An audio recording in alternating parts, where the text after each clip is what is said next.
Aujourd'hui, nous sommes en compagnie de Khaled Zouari, maître de conférences en sciences de l'information et la communication, près de l'Université Clermont-Auvergne en France. Quand on parle de la crise médiatique des migrants, on peut reconnaître qu'il s'agit d'un sujet, d'un thème majeur parmi les sociétés actuelles. Quand on parle de cette crise médiatique des migrants, elle apparaît aujourd'hui plutôt comme une crise de la visibilité, où les migrants sont en quelque sorte devenus trop visibles. Qui sont, à votre avis, les acteurs principaux impliqués dans ce processus?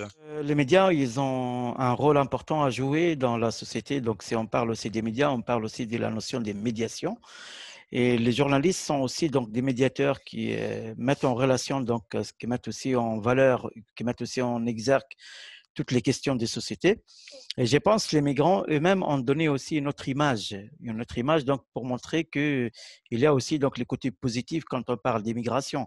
Et si on peut comparer donc le discours médiatique des années 80, des années 90 et le discours médiatique d'aujourd'hui, on peut d'ores et déjà dire que effectivement donc les médias ont plus ou moins changé donc des discours et ils ont commencé à mon avis donc à prendre en considération aussi donc la notion donc de multiculturalisme et la question aussi de vivre ensemble pour que la société soit cohérente et juste. Les médias, à mon avis, sont amenés aussi donc à parler des migrants de manière aussi positive pour que la société puisse aussi construire des représentations justes des migrants et montrer aussi donc que la question migratoire ne doit pas être, à mon avis, donc traitée simplement à travers donc les aspects négatifs, mais aussi montrer aussi la réussite et bien évidemment donc trouver donc de bonnes alternatives pour que la migration soit un objet traité donc de manière correcte et par les médias.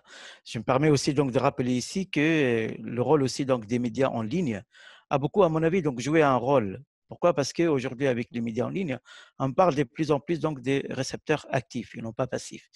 Donc les médias aujourd'hui, donc leur capital numéro un, c'est avant tout donc les publics. Et si on peut donc encore une fois donc insister beaucoup donc sur le rôle des médias en ligne, on peut aussi parler donc des médias alternatifs qui ont contribué plus ou moins à changer donc d'image par rapport donc aux migrants et montrer aussi donc qu'il y a aussi des gens qui ont réussi, des gens aussi donc qui contribuent donc à la vie sociale et la vie économique de manière positive et non pas donc de manière négative. Celle qui est définie crise des migrants peut être en fait envisagée en réalité comme une crise, disons, infocommunicationnelle, dans laquelle tous les acteurs ne perçoivent qu'à travers d'artefacts médiatiques superposant un nuage de données à la réalité du phénomène. Vous avez parlé du rôle important des social media. Euh, Quelles sont vos conclusions à ce sujet? L'approche infocommunicationnelle ou ce qu'on appelle aujourd'hui donc c'est une question donc de multiplicité donc des discours médiatiques rend à mon avis donc flou la question de l'interprétation réelle des questions migratoires. Pourquoi? Parce que on a plusieurs discours médiatiques. On a plusieurs aussi donc sites internet, plusieurs pages Facebook et chaque plateforme de communication qui appartient donc aux social media construit donc un discours qui n'est pas forcément le même. Et c'est là où on se retrouve en fait face à une polarisation encore une fois, c'est-à-dire les médias sociaux sont des médias à mon avis à double tranchant. D'un côté donc on a donc un discours positif, d'un côté un discours donc négatif qui utilise donc le terme des crises. À mon avis donc le terme crise est un terme à mon avis exagéré si je me permets donc d'utiliser ce terme. Il faut, à mon avis, donc parler un peu plus donc des migrations tout simplement, mais pas simplement donc des crises parce que c'est un terme assez péjoratif qui veut aussi donc désigner donc plusieurs réalités multiples et qui peut aussi donc être source d'accords et des désaccords donc selon les interprétations de chacun. L'hypothèse qu'on peut s'est posée ici, c'est la question donc de la vérification de l'information. Qui sont donc les acteurs qui sont légitimes sur Internet pour émettre donc un discours qui parle de la crise, qui sont aussi donc les acteurs qui sont aussi légitimes pour montrer donc les aspects positifs de la migration. Donc encore une fois, Internet est un outil démocratique, toutefois, il faut rester vigilant par rapport donc à la diversité des supports, par rapport donc à la mélange d'informations qu'on peut trouver sur Internet. Professeur, quel est le rôle des acteurs publics et privés par rapport aux stratégies de production, de diffusion et d'appropriation des récits migratoires? Et deuxièmement, Les stratégies actives de reconnaissance pourraient-elles, à votre avis, mitiger la polarisation du discours sur la migration pour donner plutôt visibilité à l'aspect positif de ce phénomène? Donc, quand on parle aussi donc, des acteurs publics, à mon avis, donc, les politiques publiques dédiées à l'immigration doivent, à mon avis, donc, montrer de plus en plus cette question aussi donc, d'accueil positif des migrants. Il faut aussi mettre l'accent sur les efforts donc, entrepris donc, pour la bonne intégration des migrants dans la société d'accueil. À mon avis, donc, le rôle des associations est un rôle donc, primordial.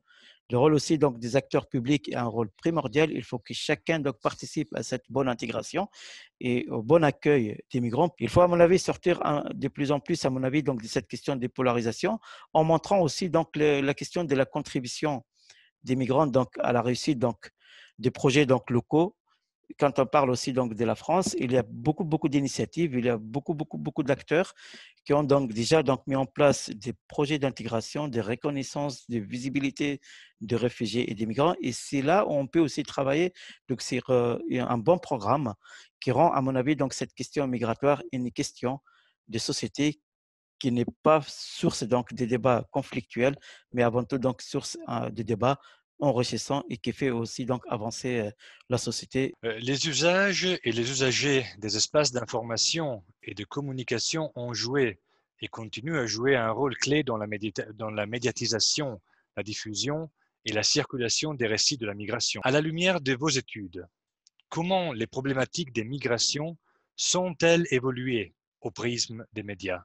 Aujourd'hui, donc, on ne peut plus donc parler encore une fois donc de la notion du public passif que nous avons déjà défini donc dans le cadre des études autour des médias traditionnels, mais on peut d'ores et déjà donc parler aussi donc de la contribution aussi donc de l'usager d'Internet à la construction et à la production, mais aussi donc à la consommation et le partage d'informations sur Internet. Aujourd'hui, donc les journalistes ils ne travaillent pas tout seuls.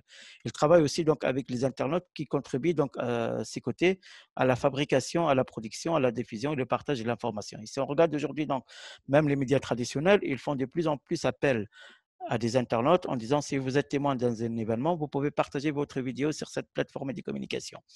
Et donc aujourd'hui, donc, les médias traditionnels, ils ont besoin des internautes. Et les internautes, eux aussi, donc, construisent donc un autre discours plus réaliste, à mon avis, par rapport aux migrations. Et les médias sociaux, à mon avis, c'est une opportunité.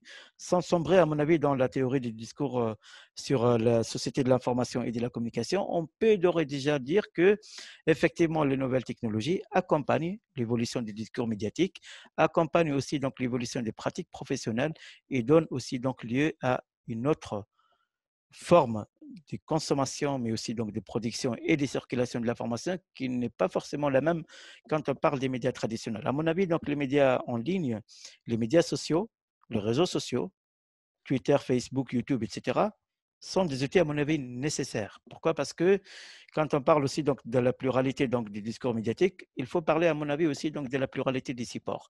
Et c'est là où on peut d'ores et déjà dire que quand on veut parler donc, des migrations, la multiplicité des supports favorise forcément la diversité des discours médiatiques, ce qui permet, encore une fois, une bonne image des migrants, mais aussi donc une interprétation réaliste des questions migratoires de manière générale.